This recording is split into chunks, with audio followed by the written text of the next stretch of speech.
Hey everyone, and welcome to this deep dive. It's all about Nederland. You sent us the Wikipedia article on the Netherlands, and we're going to take a look at it today. All right. So get ready, because there are some seriously interesting things we found here. Most people, when they think of the Netherlands, they think of windmills and tulips. Right.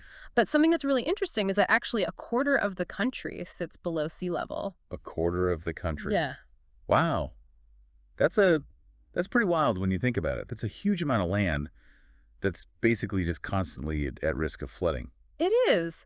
And it's really shaped the entire history of the Netherlands and their culture. Yeah. I mean, you have to wonder how they even deal with that on a day-to-day basis. I mean, are they constantly worried about the water? They've been battling the North Sea for centuries. Right. And they've developed some pretty ingenious ways to hold back the water. Like what? I mean, how do you even fight an ocean?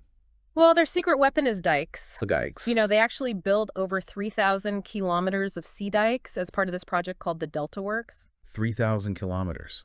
That's like building a wall from New York to Los Angeles. Yeah. It's a massive undertaking. Seriously massive.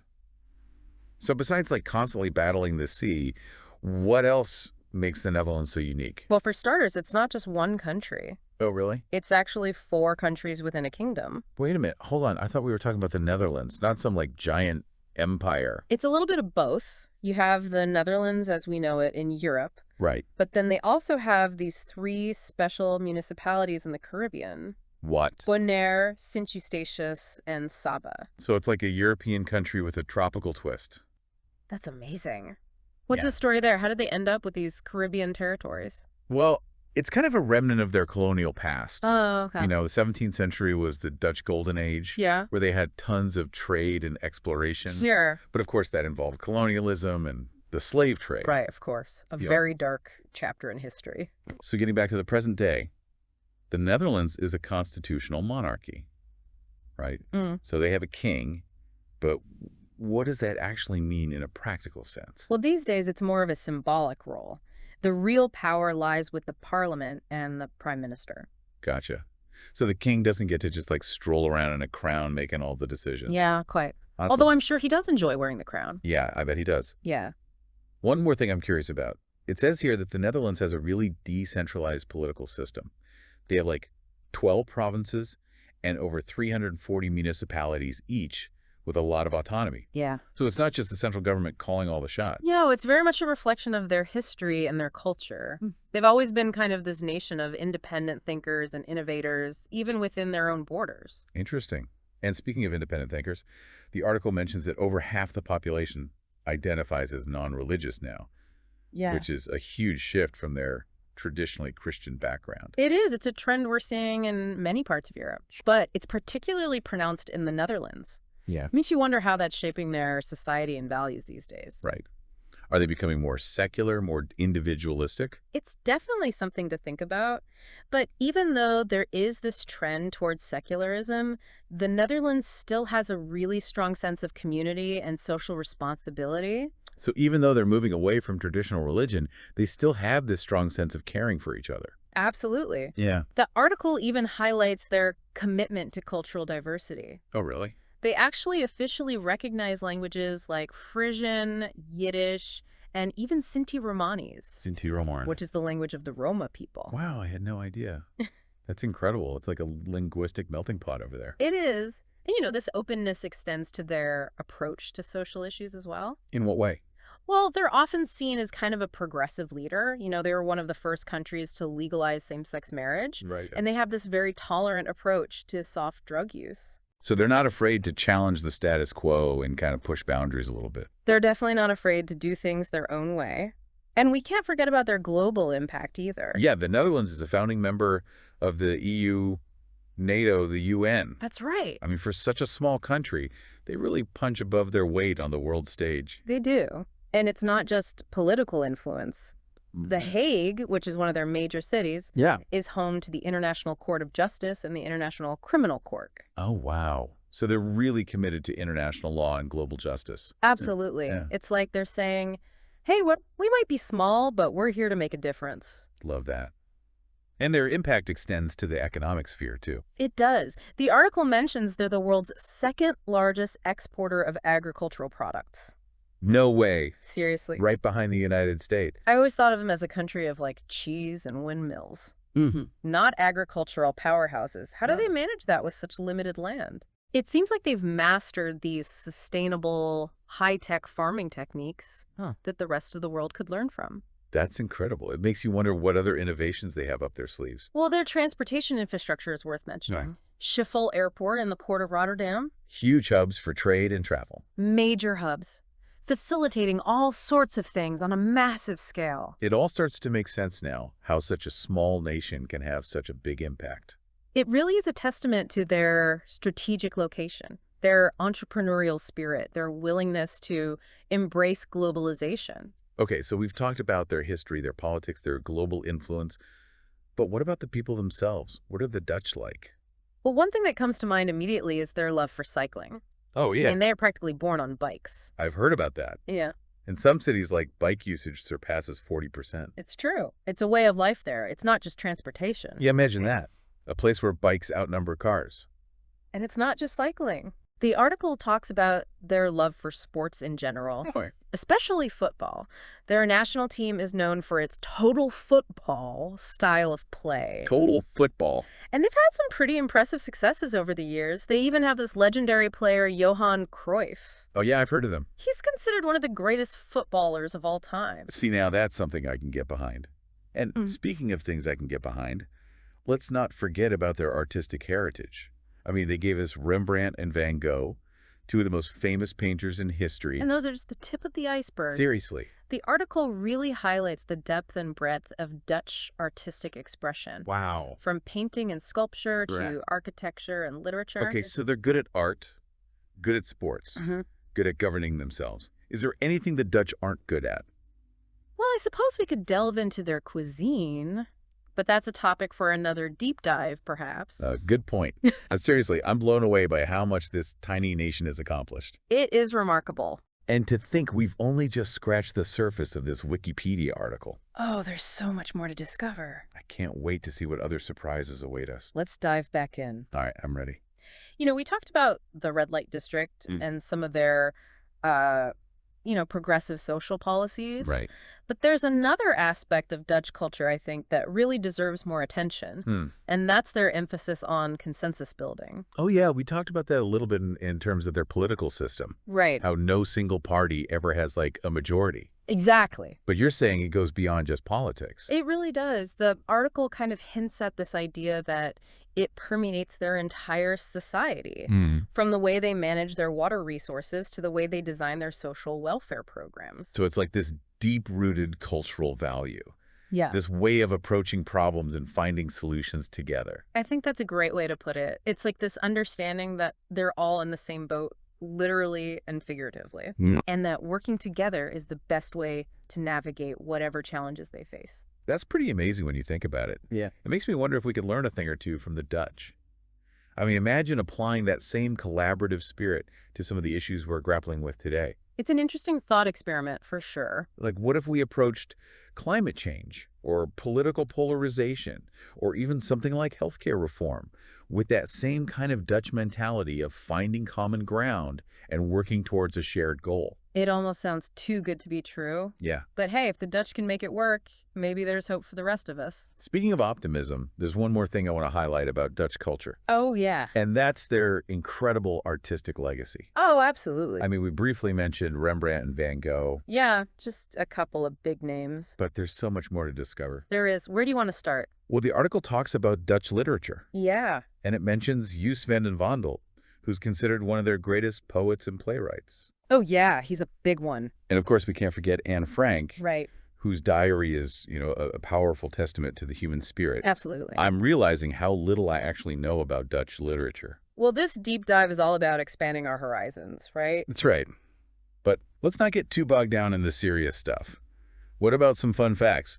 Did you come across anything kind of quirky or unexpected in the article? You bet I did. Remember when we were talking about their love for cycling? Bikes. Bikes. Bikes. Well, it turns out there are more bikes than people in the Netherlands. Are you serious? I'm serious. That's insane. So you really do have to watch out for those cyclists when you're walking around Amsterdam. Absolutely. And here's another fun fact. Okay. Fieldjeppen Fieldjeppen. is a uniquely Dutch sport that involves pole vaulting across a canal using a giant stick. Hold on. Pole vaulting across a canal? Yeah. That sounds insane and also a little bit dangerous. It definitely takes some skill Hmm. and a good sense of balance. I can imagine. We'll have to include a video link in the show notes for this one. For sure. You have to see it to believe it. I'm already picturing it in my head, and it's hilarious. The Dutch definitely have a knack for coming up with these unusual sports. Yeah. The article also mentions korfball, Korfball. which is this mixed-gender sport that's kind of like a combination of basketball and netball. So they're not just athletic. They're also innovative in their sporting endeavors. Yeah.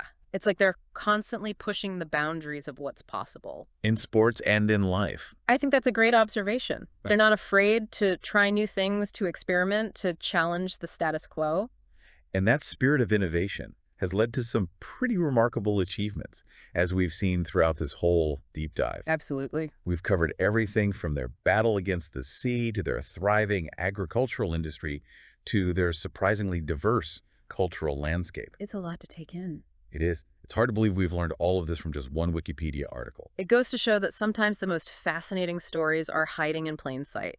Right. And speaking of fascinating stories, What? there's one more aspect of Dutch culture I think we should explore before we wrap things up. Ooh, I'm intrigued. Lay it on me. Huh. What else have you got in your mental encyclopedia of Dutch facts?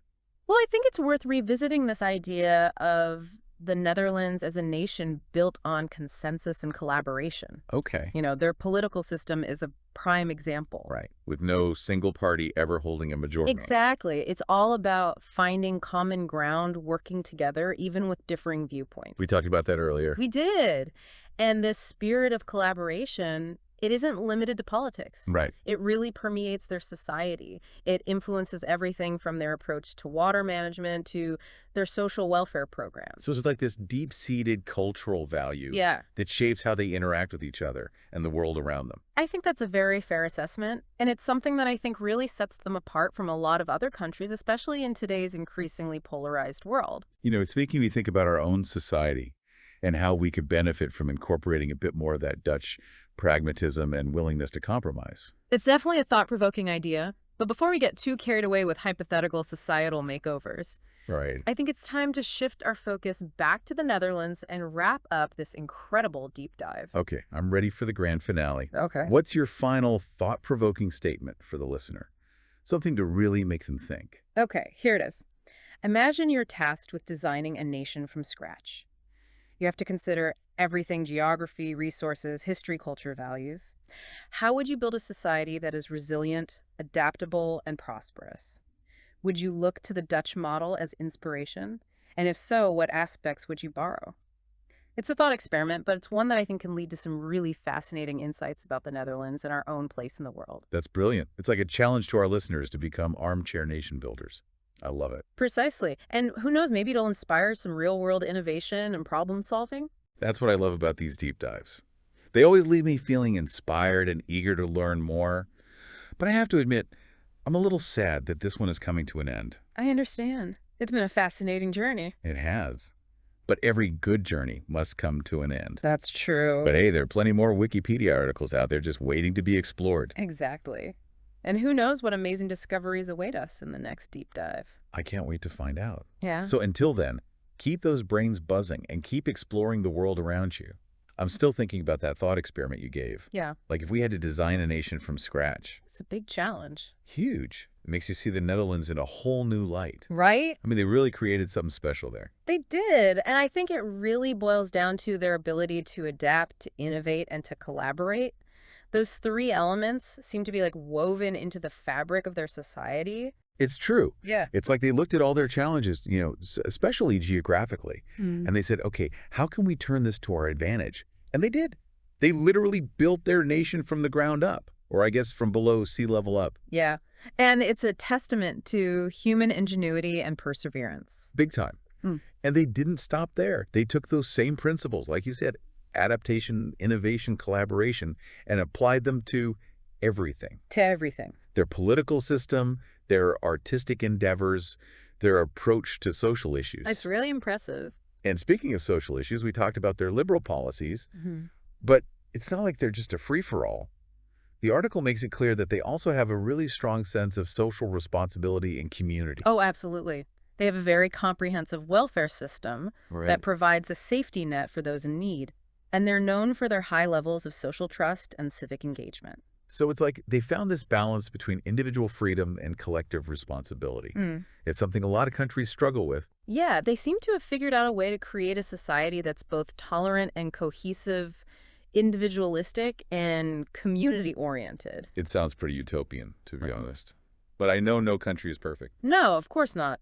Every nation has its challenges and its contradictions. Sure. But I think the Netherlands offers a really fascinating case study in how to build a successful and thriving society, even when you're facing adversity. I completely agree. Okay, before we wrap up, I have to share one more mind-blowing fact I learned from this article.